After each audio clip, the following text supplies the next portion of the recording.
Hello, my name is Destiny Emilu, and in this video, I'll be explaining my plan to grow generally on all social media that I'm on or taking part in.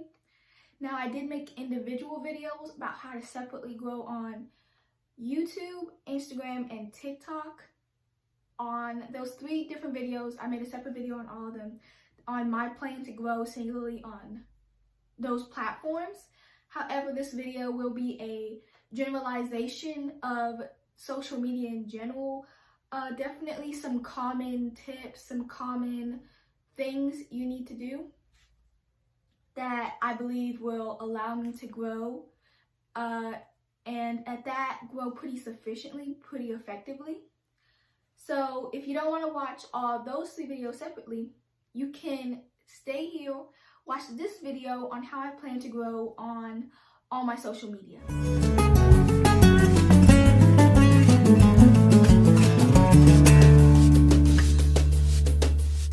So my first part of the plan, initiative of the plan is I'm definitely going to have to work, and I think this is going to be the hardest part, I'm just going to have to work at being very active on all my platforms. I'm going to have to work on being consistent on all my platforms.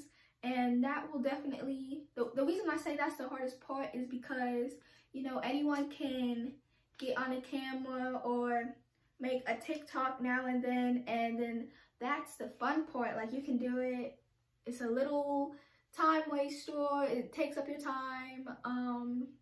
It's a little fun thing to do. However, when you try to do it consistently and on a regular basis, I feel like that can take the fun out of what's so fun about social media in the first place, because you're treating it more like a little bit more like a business, a little bit more like something I have to do.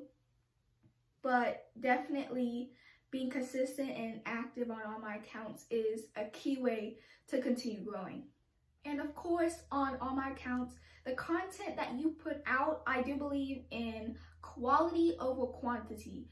The content that you put out, feel like it should be good video quality, good sound, people can hear you. Definitely good content within the video, people like seeing it. And then that actually leads me into my next point about aesthetics. When you watch something, you want it to be aesthetically pleasing or be pleasing to look at.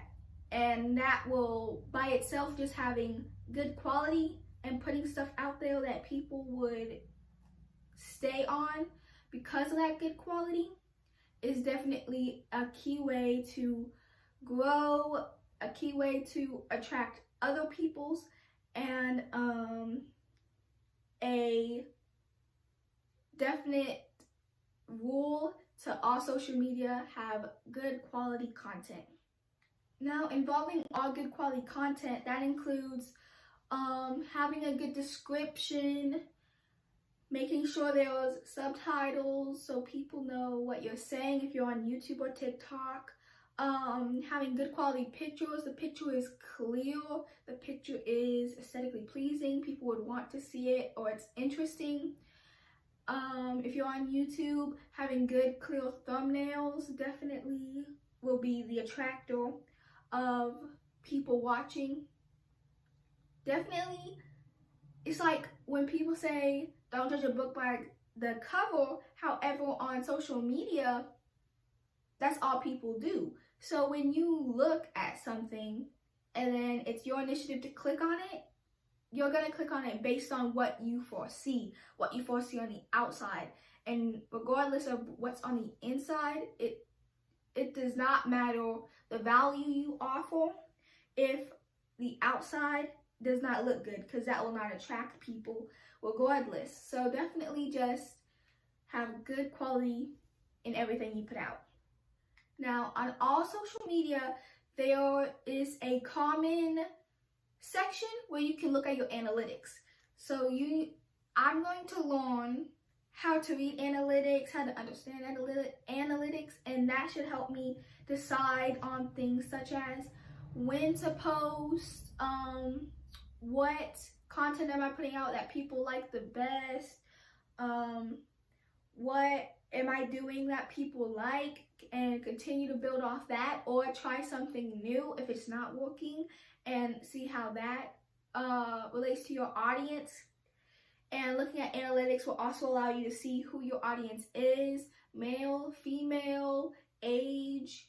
In some analytics, you can see if, not in the analytics part, but based on the content you make, I'm pretty sure you have a good idea of maybe you attract a certain political group, a certain race group.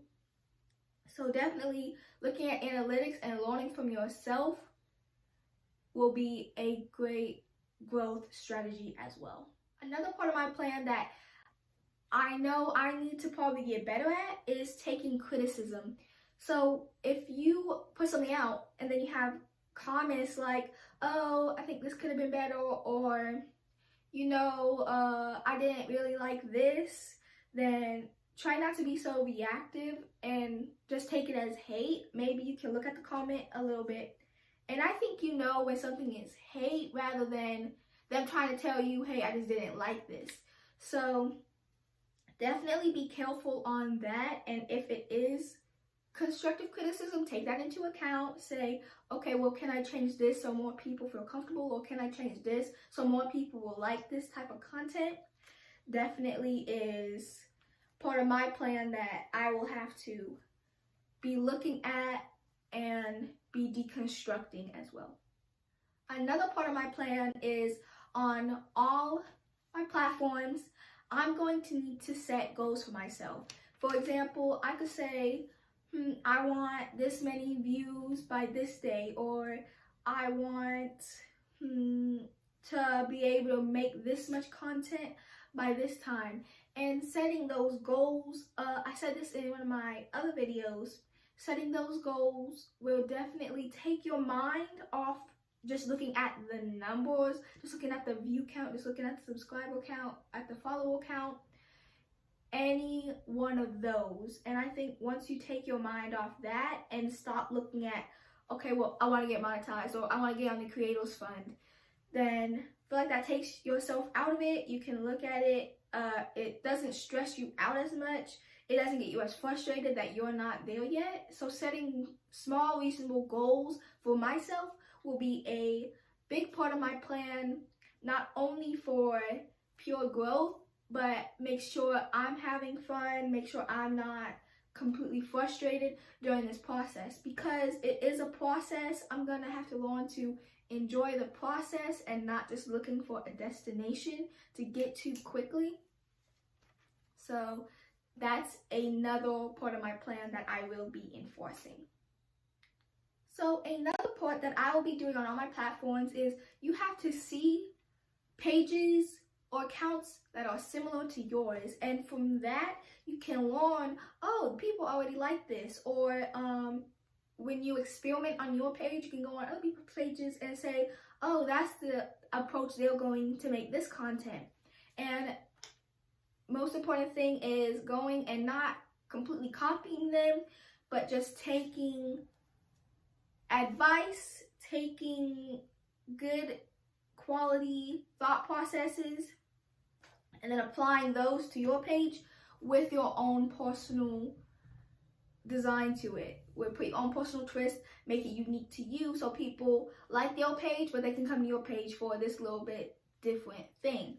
And most definitely I will be enforcing that, learning from different accounts, different popular accounts that are similar to me, so I can see how they're doing, what they're doing, and put my own twist on it, have people like what I'm doing as well, and grow that way. So my last part of my plan is I want to create something I like to call a rabbit hole. And what I mean by that is have somewhere in your description or have a call to action in your video and direct them to other parts of your platform, or direct them to other sections of you. So if they like you, they might like, say if you're on Instagram and say you have, oh, and my TikTok is da da da da, if you want to go over there for the content I make over there, and people like you, they'll be like, oh, let me go check out what she's doing over there.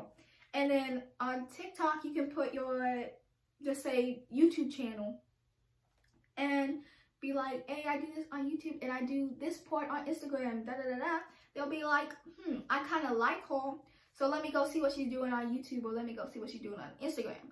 And that's what I call kind of creating a rabbit hole. Like, if people already like you and they like what you're doing on one platform, have someone else to direct them, because if they might get tired of the content you make on that platform, or they'll just like have their fill of it, you could direct them to somewhere else where you make slightly different content, and then that could also like quench their thirst on other platforms as well, also growing your other platforms by having a community to direct to all your different platforms. So that's what I call creating a rabbit hole for people to fall down. Alright, so that will be my whole plan on how I generally am wanting to grow on all my social media. I hope you enjoyed this video. I hope it gave you value you can then use to grow your social media. Or I hope it was educational. And if you have any other tips, please leave them down below. And have a great rest of your day.